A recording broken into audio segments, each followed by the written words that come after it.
it's the real big question as it relates to this whole issue of cable TV in the city of Medford, you know? He wants that franchise fee, but even with the high school channel, what are we getting for that? The governmental channel, we're not getting anything. I'm shocked you guys had to beg for a $400 piece of equipment. Well, you shouldn't be shocked, because a couple of years ago, we took over $200,000 from the cable account and stuck it up to the high school. Allegedly for salaries and for whatever it was up there, because we never really got a definitive answer.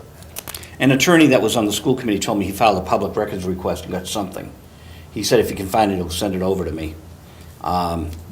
These are serious issues, but I'm glad you got to come to Winchester to see how this station operates, and that we can say whatever we want, and we're not going to be censored. Nope, we're not going to get censored, nope. Nope, and you know, Johnny calls in on Thursday nights, and John Byers, and Jim Morse was a member here, and I'd love Jim to come back.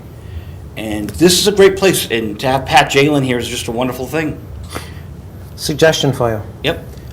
Since in fact you won't see this in Medford, because for whatever the reason might be, it might behoove you to have the mayor, invite the mayor and all 7 members of the city council to sit down here and have an open discussion, I'll do that. you know? Brianna is going to be here in September. Okay. So Brianna Longo-Kern, Yep. and Michael Marks is invited, and I'll invite Rick Caraviello. Invite Paul's them all. already been on the show, Yeah. Camuso. Yeah. I'd like to get the issues out, and anything else you'd like to? Even if it's just to discuss cable television. You know, why hasn't anybody moved on it?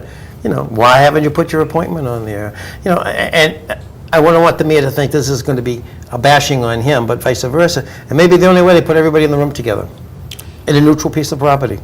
The mayor's friends with Richard Howard, I believe. Oh, yeah. Certainly, they knew each Yeah. other for years. It might be nice to have Mr. Howard and Mr. McGlynn together discussing cable issues. And Malden and Medford. yeah, Ron Cox was just on the show. You know Ron. No. Ron Cox runs Malden Access TV. Okay. And he knows Dave Gauthier, RED, because they work together in Salem. It's a community. And what I'd like to see for Medford, Bob, is getting people from the Access community to help operate Access in Medford, because that's how. Well, you had a lot of good people way back before all this nonsense started, and they just started to lose interest. Joanne Cody, Yeah. Chris Donovan. They felt intimidated, and they started leaving one at a time. Joe Fortunato. He was excellent. I remember, I think he was down, he used to do the Red Sox. You know, Franny Giordano.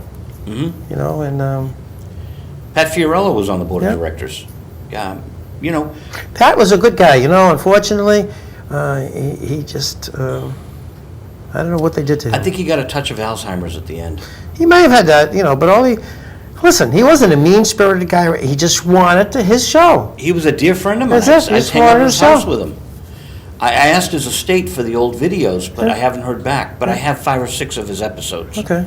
So I can run them again somewhere. This is Visual Radio. We're here in WinCAM with City Councilor Robert Penta from Medford. And it's been great having you here today. Well, I enjoyed it. I hope we got all the... I don't know if we got it all out. I mean, you know, we got a good portion yeah, of you got things. a smattering, I guess, huh?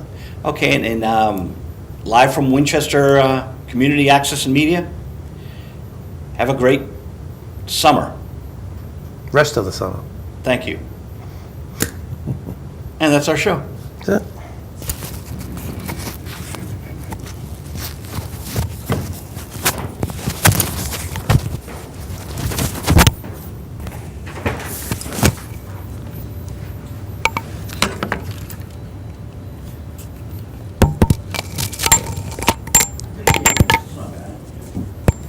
How many minutes?